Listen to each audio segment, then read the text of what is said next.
My 3-day-old isdang paksil. Hello! Ano na po ko rin dapita? Yes, you heard it right. Lo, ni kaadlaw ako lang yung giinit-init. Ako lang ba?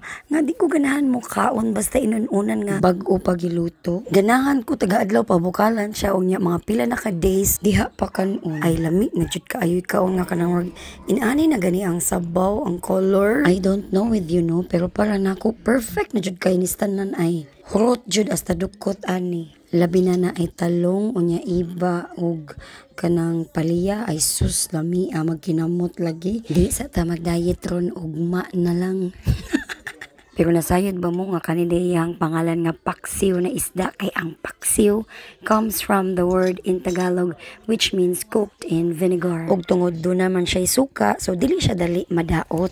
Maunang bisag pila pala kanimo kaadlaw init-initon diha aw magkalami magkadugkay mo relasyon aw sa ba. Ginamot na gid ko dihang dapita no ug ako jung gikusyang isda bisag init da mao na baboy-baboy man napaso lagi.